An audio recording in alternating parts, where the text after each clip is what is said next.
Is everybody in? Is everybody in? The show is about to begin.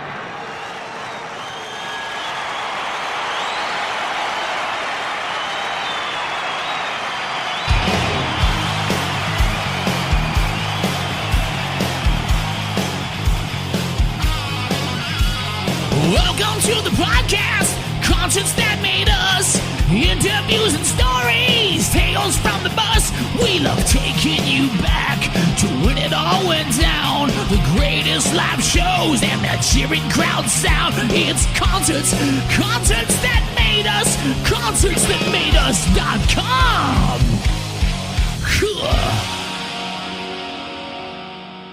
Hey everyone, this is Taylor from Oathbound, and you're watching Concerts That Made Us.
Taylor, you're very welcome to Concerts That Made Us. Thanks. Appreciate you having us here. It's great. Now, I'm looking forward to diving into your music over the next bit.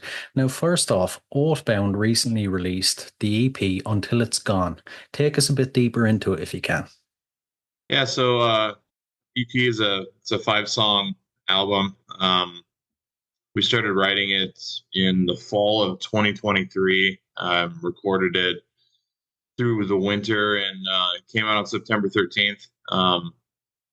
The the themes of the songs kind of revolve around just some of the hardships that we endure as people on this just trying to navigate this world, right? There's songs that deal with addiction, and navigating coming back from being in a dark place, because of that. There's songs about um, losing people in our lives, just kind of one of those inevitable things that we all end up dealing with at some point, and just kind of how we process that loss. Um, and then there's songs about mental health. Um, our song "Anxiety" obviously is kind of on the nose when it comes to mental health, but it's something that several of us have struggled with uh, in our lives, and I think it's a pretty relatable song for a lot of people. So yeah, so far the release has been doing really well. We weren't sure exactly how the our expectations were low, I guess. Wasn't sure how it was going to be received, and we're thrilled with how it's been going so far with it. So check it out. It's on all those streaming platforms, and we've got a couple videos for the songs up on our YouTube channel. So I like it. I like it. Something that stuck out to me there is, when you're primarily focused on kind of dark subject matter, it's not all sunshine and roses. How does that affect the mood within the band? How do you guys stay so positive when you're dealing in that sort of matter? yeah, it's one of the things about are the lyrics that Kalyan writes is that even though it is really dark subjects, most of the time we are able to turn it into a positive. Uh, it's easy to get bogged down in how hard life can be sometimes, but I think it's vastly more useful to figure out how to overcome those trials in our lives. So that's kind of one of the things that we try to focus on with our lyrical content. Um, Again, our song "Anxiety" it's about you know wishing that we were able to overcome the feelings of inadequacy, and and in the fear of trying to do different things. And as the song progresses, it's more about finding the strength within to kind of rise up to those challenges in our lives. And same with our song "Reflections." That song deals a lot with substance abuse, dependency, and you know um, kind of how we're able to kind of recapture our lives, so to speak, and um, kind of rise up from the depths of being in that addiction. So it's important for us that we try and do our best to put a positive spin on the negatives that surround us, because I don't know, it's too easy to fall into a dark place. And you know um I think what a lot of people look for when they listen to music is a release from that dark place, and that's kind of our way of trying to help, I guess. Yeah, I get you. I get you. Now, when it came to recording and production, was there any challenges you guys faced or any memorable moments that you can share with us? uh Challenges wise, it's, I mean, for anyone that's that hasn't been through the recording process, it's a lot of work. There's the whole part of about writing the songs. That's a lot of work in itself, but actually sitting down and trying to make sure that you're getting the cleanest takes for guitars, for drums, just making sure that everything is as tight as it can be. So from that aspect, it wasn't out of the ordinary. But this was a fully, this album was produced, mixed, pretty much entirely conceived by us in the band. It was self-produced, so that was an interesting learning experience for all of us. Kalyan, our vocalist, did all the mixing. Uh, um, we sent it out to have it mastered by one of our somebody that we know here locally. But I think we learned a lot from that process. Just it's easy to get lost in what's familiar. Because when we released the album, it's like everything's been mixed and mastered, and you start getting feedback like, oh, you know, um, the vocals are too low here or whatever. You're like, well, I guess we'll take that with us for the next one, and and we'll keep that in mind for the next album. But it's just you get so close to a project that it's hard to. At some point, it starts getting blurry. You don't see the the detail in the songs anymore because you've heard it so many times that that's why it's important for us on this next album that we're working on right now to, I think, bring in an outside perspective during the recording process so that we don't get so bogged down and just I don't know that you get a lot of fatigue. Your ears you stop hearing the detail in the songs. So that's we're gonna bring in some outside help on the album to try and really get the best album out of this next one. Yeah, I'm glad you mentioned the next one because I was going to ask, you know, you're currently working on the next album, but you have to sit here talking about your last release. Does that kind of become a bit of a nuisance, when your mind is obviously focused on the next? No, it's the way that I look at it. It's all about trying to build and keep momentum. Because in this day and age, it's so easy for people to just forget about, where it's such an ADD, attention deficit society. It's all about, what have you released lately? And so we're trying to be very deliberate about being consistent, releasing music. So that's why we're jumping into recording so quickly after releasing this EP, so that we don't lose the momentum that we started building with what we've done with the EP.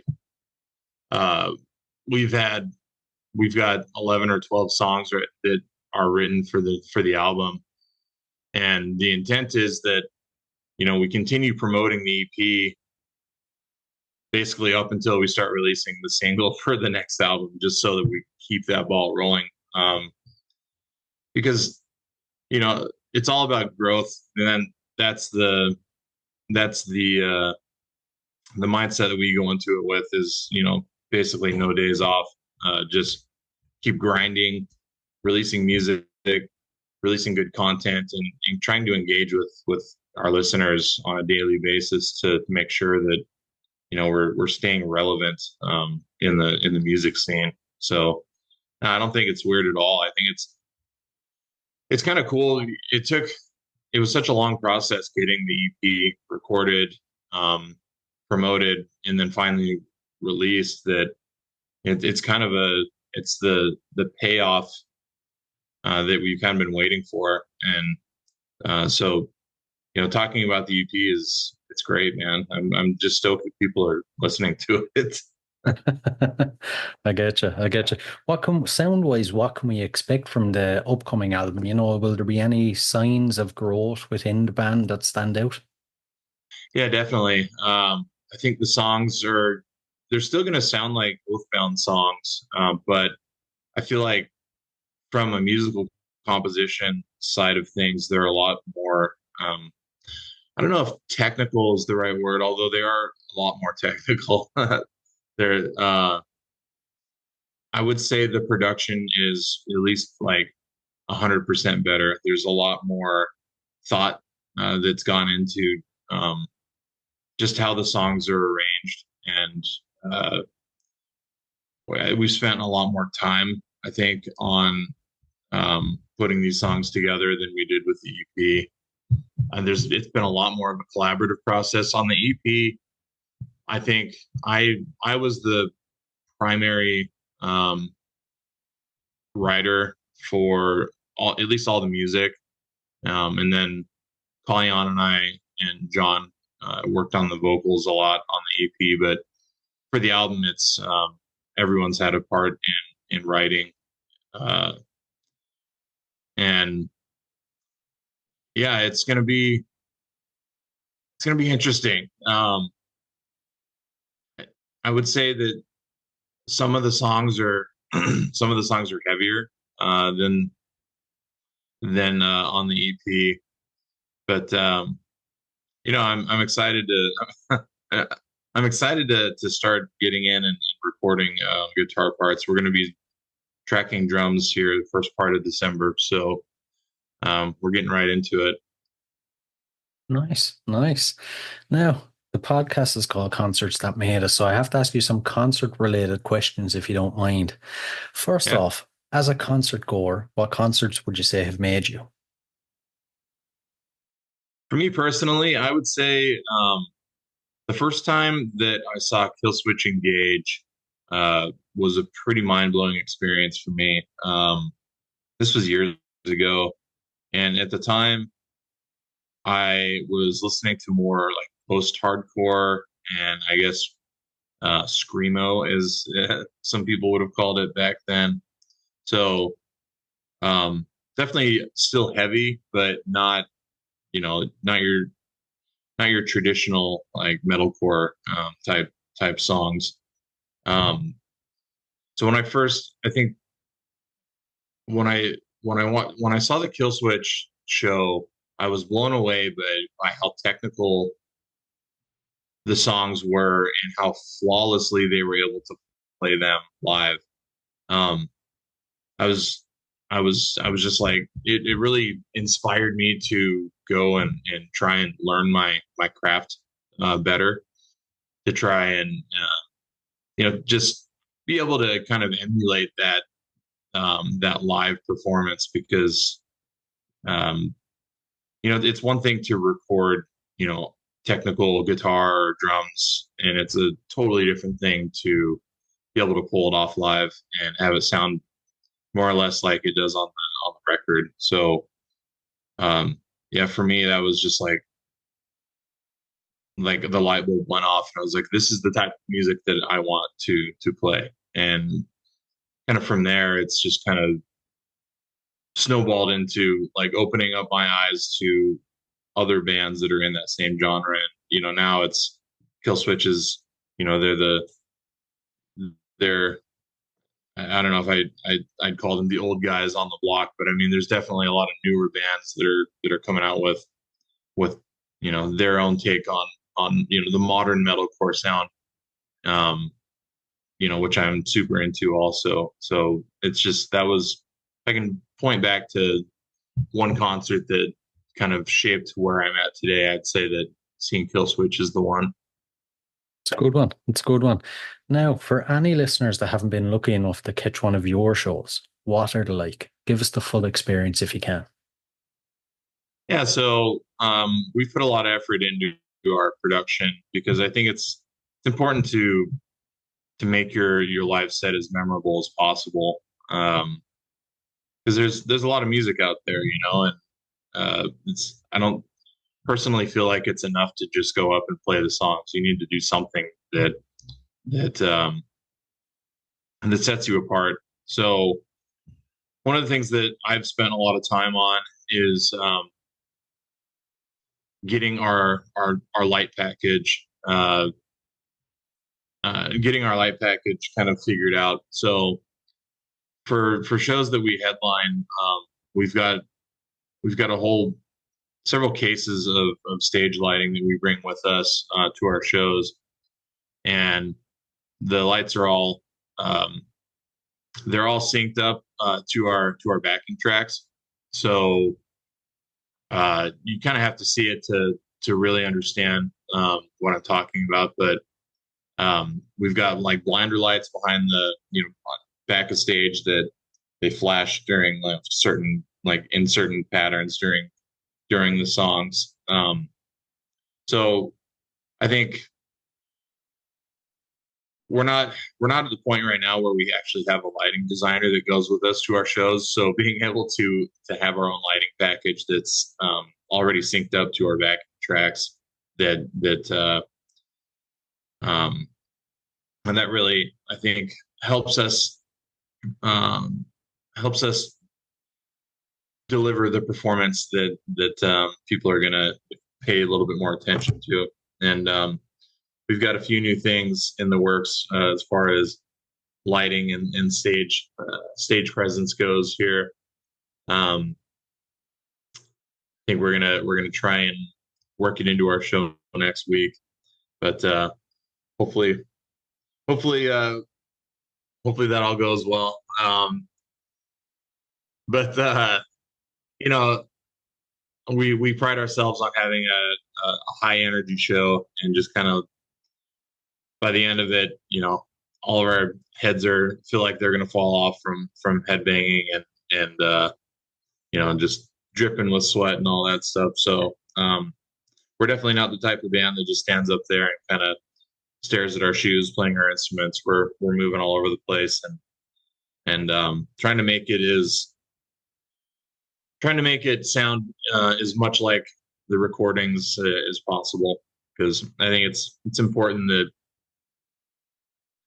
that bands are able to pull off you know their live sound, at least sound as close to the album as possible, because it's pretty disappointing when you see a band that they've overproduced their album to the point where they can't reproduce it on the stage, and it's just kind of a letdown.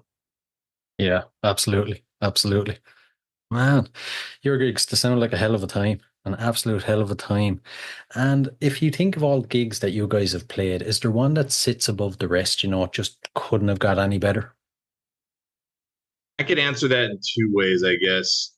There's definitely gigs that stand out. um, I'll start with one that stands out, not because it went great, but just because of the way that so we had a run of shows this summer.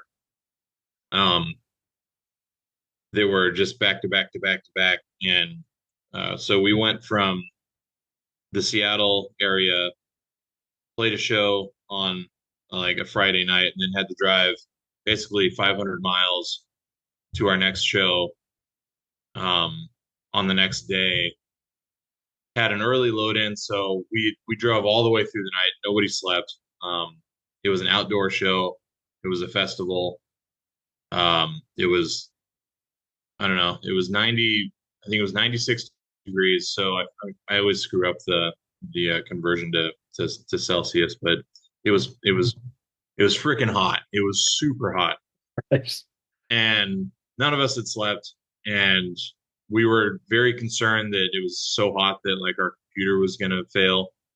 Just it was so hot that we were all just extremely relieved that we made it through the set, because I remember like two songs left in the set. I i was thinking to myself that I wasn't going to be able to make it like through the rest of the songs, like because I was so tired and so dehydrated that I could barely think anymore. And I was like on the verge of having a panic attack on stage. And And it was terrible. So that's the most memorable show for me right now. for the wrong reasons. Um, for the right reasons, we just played a show at a new venue. Um, they is a new venue in Tacoma, Washington called the Airport Tavern, and the name is pretty unassuming. It makes it sound like it's just a bar, but it's not. They've got a huge stage that's, I mean, it's literally like the stage is probably, I don't know, maybe 15 meters wide. Uh, and it's like a legit stage with a drum riser. They've got, you know, probably $200,000 or $300,000 in stage lighting that they've put into this place. Um, I was we'd never played there before, and we weren't really expecting much. And when we walked in for load in, we were like, holy cow, this place is insane. So just being able to actually play um, on the types of stages that we're doing this so that we can increasingly play bigger shows and better stages and stuff like that, and to finally get to the point where we play a show on a stage like that was just like, wow, this is kind of happening for us. This is where we're starting to make steps um, in the positive direction here. And the crowd was really good that night, and the sound, the other thing was the sound guy was great. Because that's one thing you just never know what you're going to get when you show up to a venue. Is the sound guy going to be cool, or is he going to make things kind of a difficult night? Um, but the sound guy was fantastic. So we sounded great. The crowd was great. The stage was great. I mean, you couldn't ask for more. It was a really good night. So um, hoping to hoping to keep that going and play more and more stages like that in the future. If every show could be like that, it'd be a dream come true, wouldn't That's it? the I mean that's the reason we're trying. That's the reason we push so hard, so we can do that every night. Yeah, absolutely. Absolutely. Before we dive into the last couple of questions, then, future plans, upcoming gigs, when can we expect the album? Let us in on everything. I will, to the best of what I know today. I will try and answer that. So yeah, we've got a headlining gig next week in Tacoma, Washington, um, on November 10th. Um, and really, right now we're trying to get the album tracked. I think the the goal is to start releasing singles probably in April. I would say is the goal for getting the first song from the album out there. We're uh, we are in the process of planning our first tour, our first like legit tour next summer. So we've got 14 or 15 dates on the west coast of the United States, from Washington to California to, I think we're going to Las Vegas, Salt Lake City. So we're doing, what is 14 or 15 dates next summer, and that's something that we're very much looking forward to. I think all of us just love the experience of being on the road and just playing to new crowds and just being out there and meeting new people. So um, it's a big thing for us is just trying to make sure that we've got that it's timed with getting the first few singles from the album released for that tour.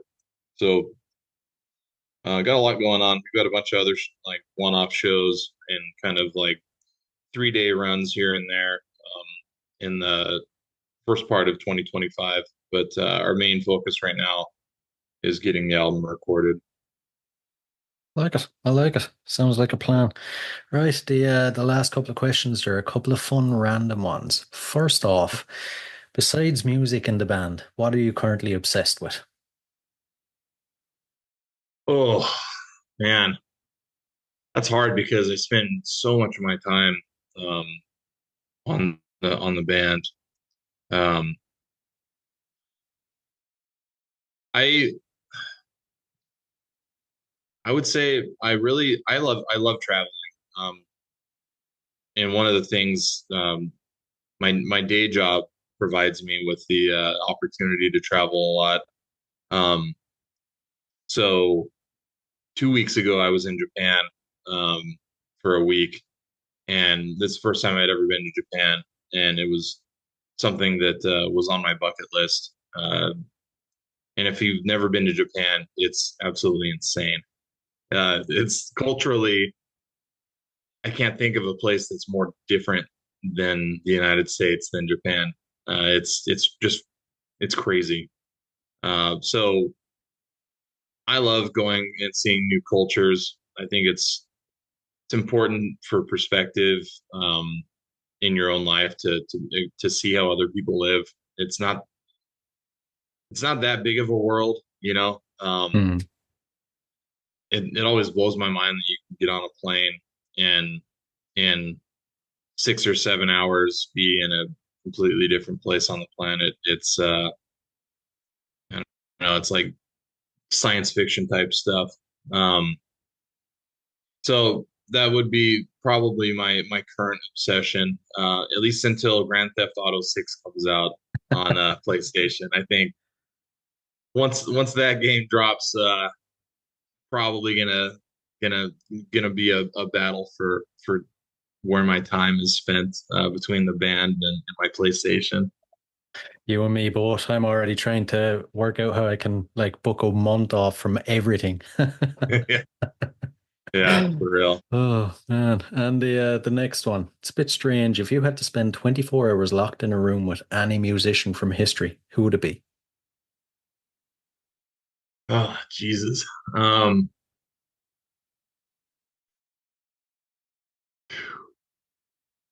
any musician in history. Uh Man, I'm trying to think. There's like some of my personal inspirations. Um, I really think that hanging out with like Nick Hippa, formerly of As I Lay Dying. This is bad timing for that. But Nick Hippa, I've met him. He's a super nice guy. Um, Huge inspiration of mine, guitar wise. Plus, he's just a genuinely good person, at least by all accounts. But as far as like historical musicians go, um, man, I'm trying to think of somebody that like, I mean, that's a tough question. There's just there's so many crazy personalities out there that it's like I would like to meet them. I don't know that I'd want to spend 24 hours with them. Shit could Yeah. get crazy. Um, I mean, any of the any of the guy, any of the band from like Fleetwood Mac would be awesome. They're a they're one of those bands that were always on in my house when I was a kid. My parents, were big Fleetwood Mac fans, and to this day, I absolutely love listening to them. So, um, hanging out with the guys from Metallica back in the day would would also have been a dream come true for a younger me. Um, you know, uh, yeah, man, that's I'm gonna have to remember that question and come up with a better answer for the future. Right, right. And the final one, what's your go-to album? An album you constantly revisit? My go-to album is "Shadows Are Security" by As I Lay Dying, and again. I know there's a bunch of drama going on there. And I clearly know that there's a major problem with their lead singer, and it sucks that things went down the way they were, the way that they've gone down. Obviously, I don't condone anything that has gone on with that band, but as far as like an album that to me was probably the most influential for where my music is today, it would be "Shadows Are Security" by As I Lay Dying. Perfect. Just heavy technical, like just heavy metalcore. I like it. I like it. Good choice. Listen, Taylor, this has been an absolute blast now. Thanks a million. I appreciate it, man. Thanks so much.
Hey guys, I really hope you enjoyed this episode. If you did, please rate and review us on iTunes and Spotify. And if you're interested in signing up to Band Builder Academy, use the link in the show notes below and enter the code CONCERTS and you'll receive 10% off. So, until next time, keep rocking.